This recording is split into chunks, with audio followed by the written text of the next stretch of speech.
All right. Hello, everyone, and welcome to the University Information Fair of 2025. Today, we are here with the University of Gloucestershire, and we have Manish here to tell us all about it. We will be taking questions up at the end. So if you do have any, you can post them in the chat or the Q&A throughout. And this is being recorded and will be posted later on our website. Manish, you can take over. Okay, thank you. My name's Manesh. I'm from the University of Gloucestershire. So I'll be kind of your point of contact should you wish to apply to us. So I've got a few short slides to go through with you today. So a bit about the university, kind of some key updates, the transfer programs that we have, and then a bit of information on kind of what you can do if we don't have a progression pathway with what you're studying at the moment. So I'll go through a bit about that, and then obviously how to apply, a bit about finance and funding, and so on. So a bit about us. So we've got quite a long history of education across our campuses. So we were established in 1847, and in 2001, 2002, we were awarded degree awarding power. So we changed from Cheltenham and Gloucester College to University of Gloucestershire. So at the moment, we have around 12,000 students, 1,500 staff from 80 plus countries. One of the big things that we're especially proud of recently is we've moved into the top 1,000 universities worldwide in the Times Higher Education rankings. And one of the other kind of positive points is the Cotswolds, which is the area that we're based in, is the largest and most well-known area of outstanding natural beauty in the UK. So I've got a few photos in a second, so here you'll be able to see kind of what I'm talking about. So the way kind of our teaching works is we look to give the students industry level experience. So all of our facilities are state of the art. We have small class sizes between 20 and 25 students per class, and we have a big focus on careers and employability. So 95% of our grads are in employment or further study within 15 months of graduating. So obviously that is going to be potentially the aim that you're looking to achieve once you finish your studies, is to get the dream job you're looking for. And we've got quite a strong team here at the university to help you reach your goals. Another kind of ranking statistic for you. So we moved up 22 places in the Times University Guide, and in the Graduate Outcome Survey, we're rated among the best in the UK. And in terms of kind of investment, this is one of the things that we're investing a lot of money in at the moment. So we've got three campuses, three main teaching campuses, and this will be the fourth. So the building used to be a department store. The university bought it in the centre of Gloucester, and we're now transforming that into a hub for learning and teaching. So a lot of the degrees will be moving over to this city campus, I think, later on in the year. Some of you might not know where we are. If you look at the map on the right-hand side, we're on the west side of England, about 2 hours from London by train. But where we are is really, really well connected. So you can get to Birmingham, Bristol, Bath, Oxford, Cardiff, all within the hour. Um, it's a very affordable city and town for students. And there are plenty of jobs in the area that if you do want to kind of work alongside your studies, there are opportunities for you to do that. With regards to where we are, so Cheltenham is a town. It's a very big town, and Gloucester is the city. So you get the best of both worlds in terms of countryside and city living. And then if we kind of hone in a bit more on the area, so in Cheltenham we have Francis Close Hall and Park, which are our teaching campuses, and then Pittville Student Village is our student residence. And then in Gloucester, we have Oxtalls, which is our campus that we have at the moment that has residents on site. And then another one about 15-minute walk away. And then City Campus, which will be opening nearer the end of the year. Whichever degree you study, it will be solely on that particular campus, so you won't need to travel between locations. So this is our park campus. As you can see, it's like very green. This is where we have our cyber security courses, our graphic design, interior design, and so on.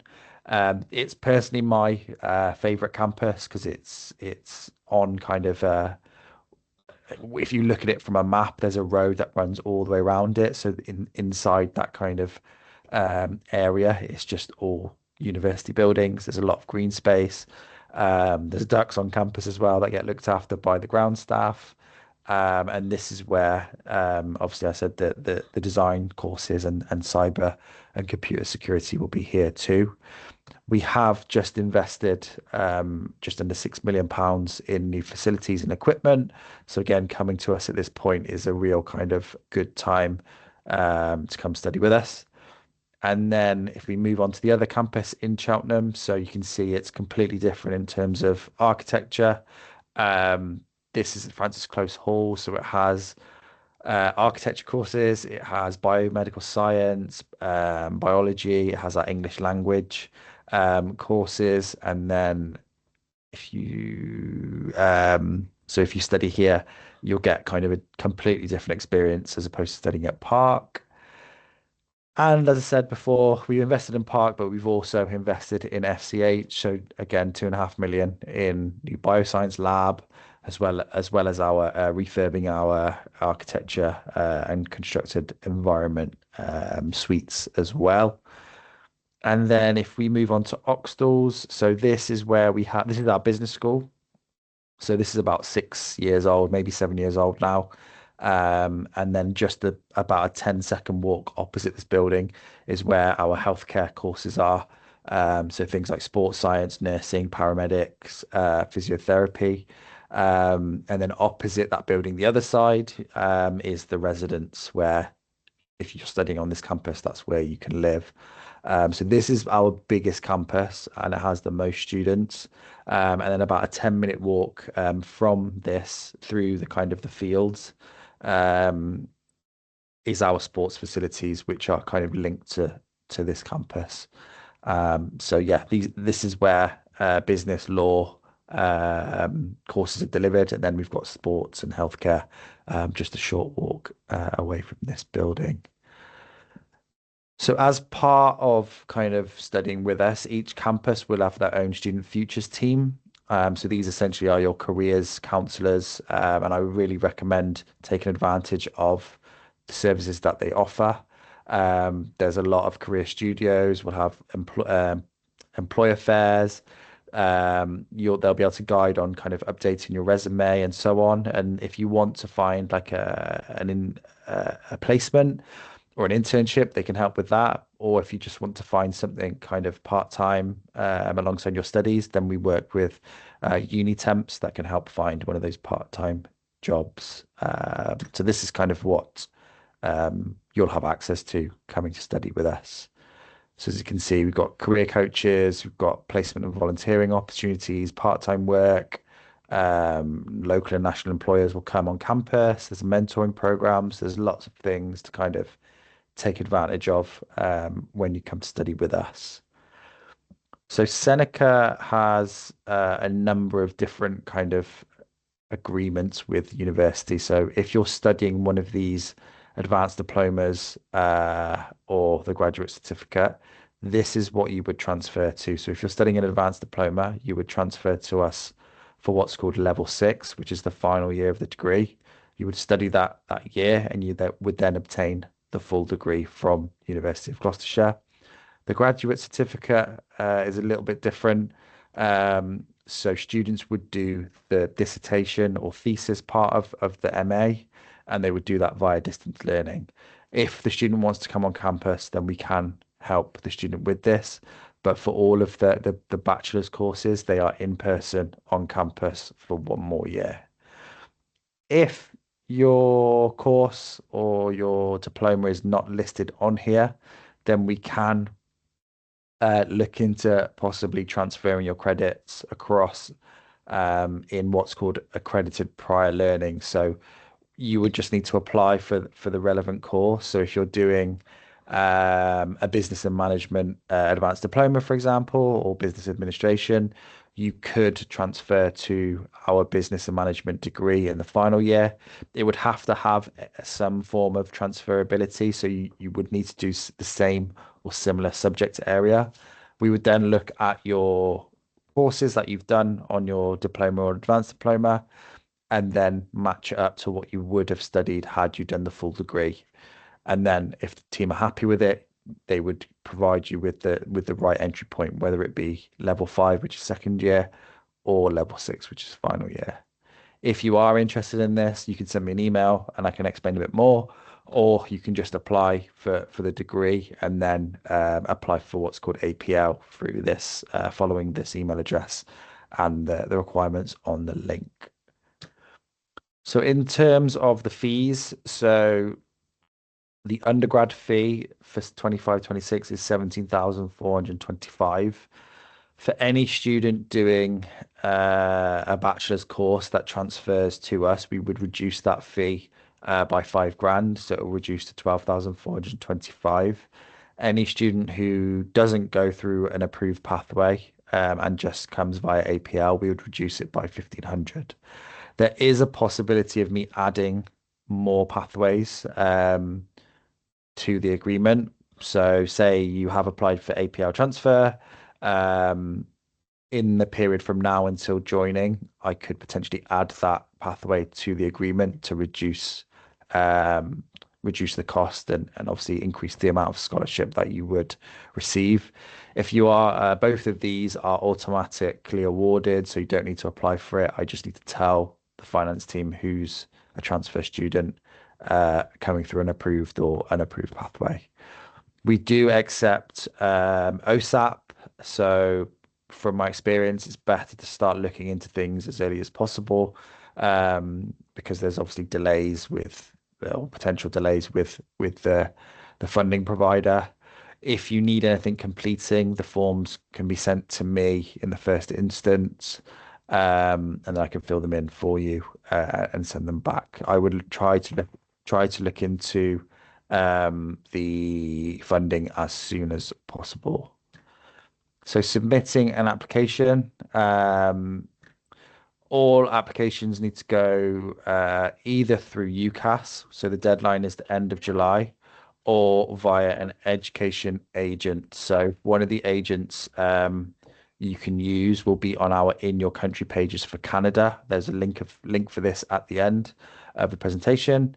Have a look at the course you're interested in. If you're looking for a transfer, you still apply for the full degree, and then what you can do is give me your student number. I can then speak to admissions and then tell them student X is looking for a final year entry. Otherwise, if you don't make a note of it or the admissions team don't realize what you're applying for, you might get an offer for the full degree, and you obviously don't want to do that if you can transfer your credits. What we need is a personal statement, so why you want to do this particular program, how it will impact on your future careers. We need an academic reference and your transcripts. Obviously, if you're still studying, you won't have your final transcripts at the moment, which is fine. Your offer, if you should get one, will be conditional. So it'll be conditional on you obtaining the grade for that particular program for the final year. To accept your offer, you will need to engage what's called CAS Shield. CAS Shield is the platform that you'll use to obtain the visa. Or obtain the CAS, which is known as the visa. Sorry, let me say that again. To accept your offer, you must engage with CAS Shield. CAS Shield is the platform that you'll use to request your CAS, which is your confirmation of acceptance to study. You'll then use that to apply for your visa in Canada. to then come and study with us.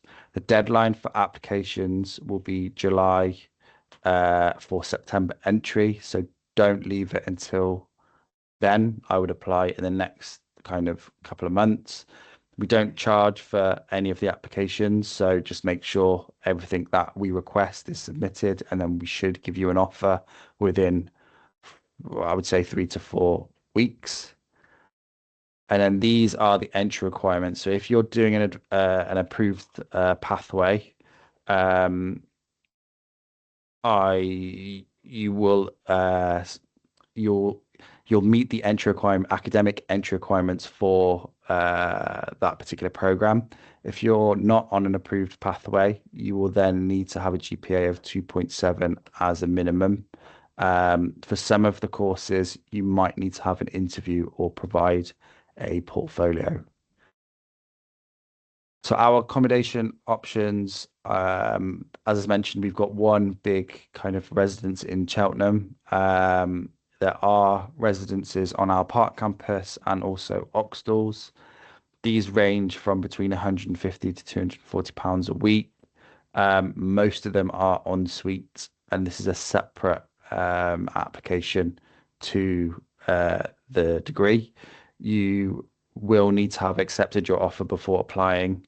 And the £240 a week is the cost for our studio apartments. There are some studio places, but the average cost is between 189 and about 210 per week for the room in a shared house. The room is single occupancy, so you would have your own bed, desk, wardrobe, and a bathroom if it's the ensuite. You will then share with the living and kitchen space with the rest of the people in your apartment. There are some private sector accommodations. They are more expensive because obviously bills will be on top of that. We have some approved vetted landlords, but you can find a place elsewhere from different websites and so on. But we do have a list of approved landlords. And then for the student visa, just something to consider.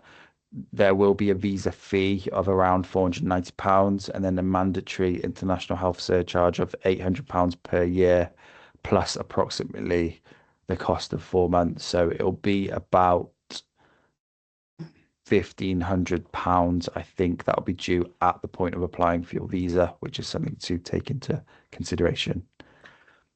So these are the dates to remember, kind of based on last year's kind of timeline. So our deadline would be about mid-July.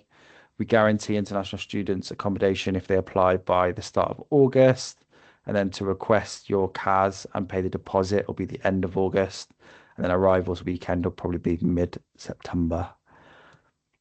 These are some of the key links. So as I mentioned, the calendar pages, international pages, degrees, a bit on funding, and visas and immigration.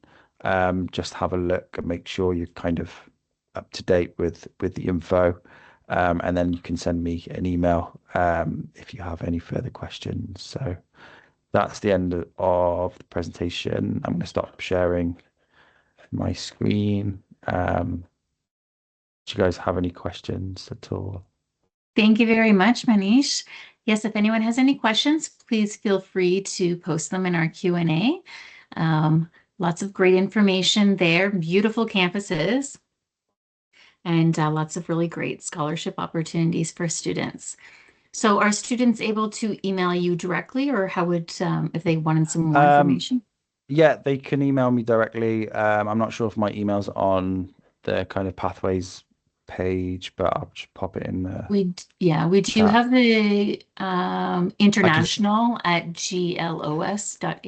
yeah, Is that right? they can, yeah, they can email that and it'll be passed on to me, or they can just email me directly. I put it in the chat box. And yeah, Okay, I can answer the questions if they have any. And my colleague Sheila has posted the link to our degree transfer guide, and there you can view all the transfer options that we do have available to U of G to see if your program is, if there's a pathway for you. And if you do have any further questions, you can always email us at academic.pathways@senecapolytechnic.ca, or you can book an appointment with us, and we can answer any questions you have, either to this university or a pathway to another university. And Sheila has posted our email address as well. Thank you.